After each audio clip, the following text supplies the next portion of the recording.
What's up, everyone? I hope you're doing well. We're going to be talking about AMC slash Ape today. So I know we're all looking for the March 14th vote on the reverse split and the conversion of Ape. And we also know that Aron is trying to strong arm us into agreeing to a reverse split because he's come out and said if we don't agree to the reverse split, there won't be a conversion.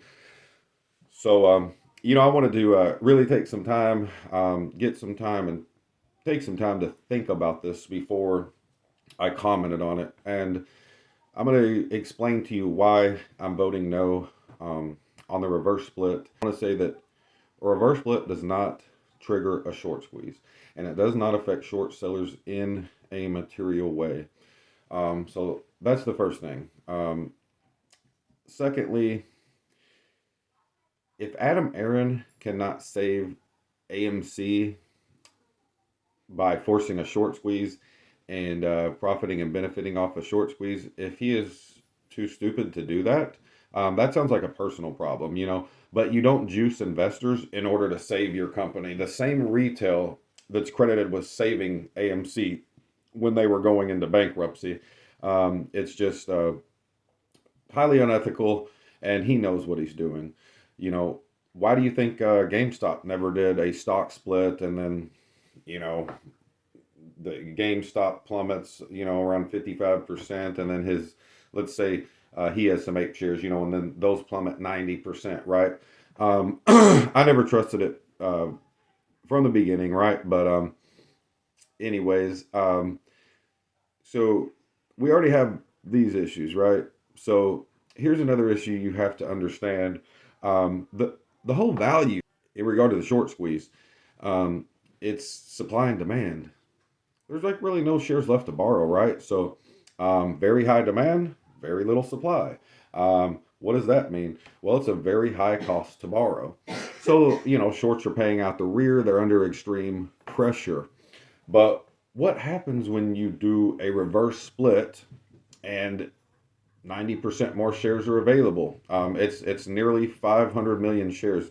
Well, basically, it puts retail in a place where we're going to own around 7.5 to 10% of AMC. Cost to borrow plummets. Shorts can continue shorting. It's going to be incredibly affordable. It's the perfect environment for shorts to continue shorting with the low cost to borrow. So, um, you know, we may not get the conversion right if we don't vote for the reverse split, but if we do vote for the reverse split, in my opinion, there will not be a short squeeze. There will not be any pressure on shorts to cover because that's going to totally diminish cost to borrow, which is the factor that is going to push the short squeeze. So, at this point, in my opinion, Adam Aaron is a scumbag, and I don't like to call that name to anyone. I only reserve that for people that truly just are immoral and unethical and just don't care who they hurt, to help themselves. So people like, Gary Gensler with the SEC that knows about, all the manipulation, all these corrupt people, that they allow. People like Jerome Powell, just liars, people that are just not good people. They're bad people. There's really no nice way to say it. But, there's also a reason that GNS didn't do a stock split and then strong arm his investors into saying, hey, if you don't vote for the reverse split, I'm not going to do the conversion. Because let me tell you another reason it's so wrong.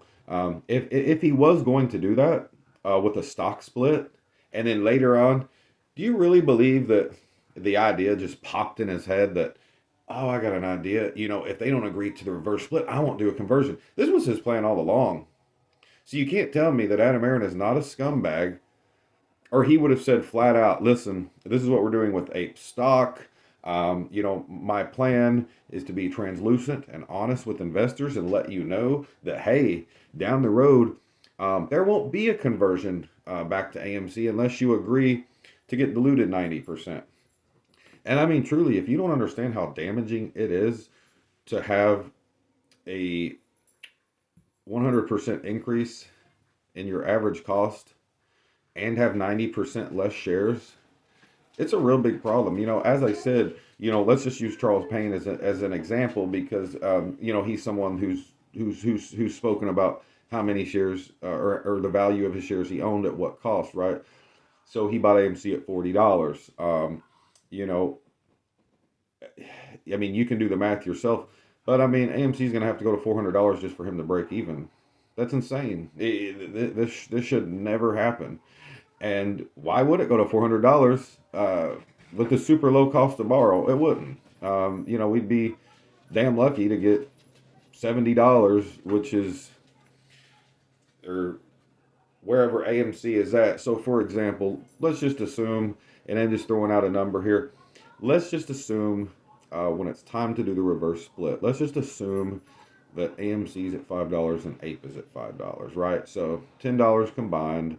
Um, so it goes to $100 just simply because the value of 10 is then 100, right? So because of low cost to borrow, what if shorts just keep shorting?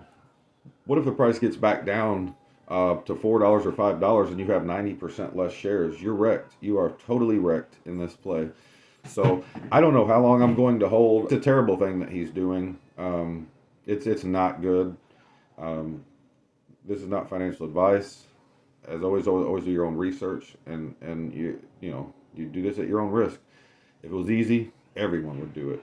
However, my suggestion for you to consider would be, like I said, maybe 3 days before the vote, maybe 2 days.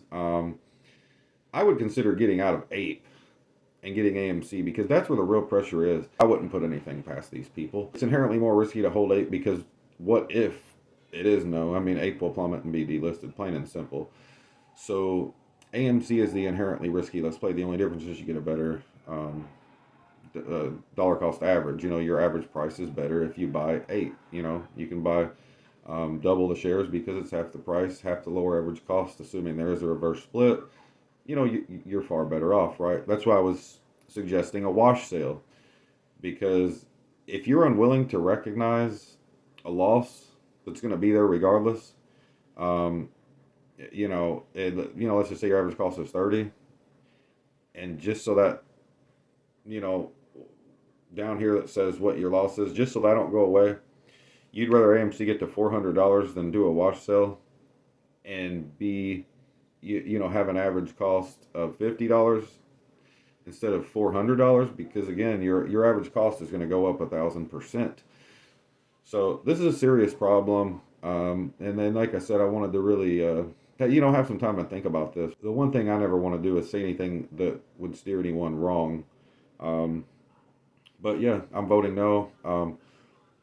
Please share this video. Please like the video. I think if we don't all come together and vote no, we're in big trouble. I mean, we have been waiting. Most of us, whether you've been buying and selling, and if you look at my past videos, when AMC was around $35, I was warning everyone that it appears we were on our path, very likely, very possibly, to $6, $10, somewhere in that range. Right? It's looking bad, and I was recommending put options to mitigate risk. Now, as far as I know, no one took that advice, and that's fine. You do what you want and need to do. That's okay. But the point is, I've always tried to give advice that I thought would be best for you, and not just have some fancy channel where I'm a talking head. Just always highlighting the news and the positive catalyst, right? And it's time for AMC to squeeze. We're going to the moon and all these things, because that's all they ever told you. That's all these other anyone who promotes AMC, that's all they ever said is we're going to the moon. It's just pure speculation. It's hype. They just want views. They just want likes. And again, that's not why I started this channel. Do it because I genuinely just hope it helps people. I think about people getting wrecked, people that have families, and it's just wrong. It makes you want to do whatever you can to help people. Investors, traders, help people avoid these types of pain. I'll close by saying, just really think about it. Really think long and hard and do some research before you make a decision and vote. because it is going to have a massive impact. Adam Aron is not doing all of this for us at all. It's, again, the only thing Adam Aron has done is hurt you.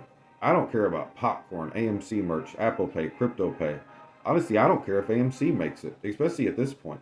I got in for the squeeze play. AMC making it, that's Adam Aron's problem, man. That is not our problem. But he's putting it on us. I need you to do this for AMC to survive. Screw AMC.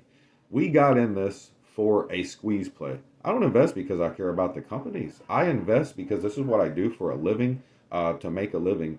So if Adam Aron is too stupid to figure out how to save his company from a massive short squeeze, then he don't need AMCs. He just don't need to run the company. Maybe the GNS CEO could open a theater chain or something, but or maybe Ryan Cohen. But we don't need people like this. You all work too hard for your money. The fact is, you've missed tons of opportunities the past year and a half, building your portfolio and compounding. It's very difficult to say how much money AMC holders could have made compounding in the past year and a half. What's going to happen if we end up back at this price, except you have 90% less shares? We've seen what GameStop and GNS haven't done, which is screw investors. So, if you have any respect for Adam Aron, I certainly don't understand that at all. He cares about himself and himself only. Everything he has done is to avoid the short squeeze, because then what he's afraid of is, then you get even more massive shorting, and then, it dwindles down. Maybe it would dwindle down to 50 cents. But, if you're smart and you've made enough money off your short squeeze, then you can still save your company. So don't buy his pathetic excuses. He's a liar. And, I feel pretty confident that he's been paid off to make all of this happen. You don't just decide to screw your investors over for no reason. I'll see you on the next.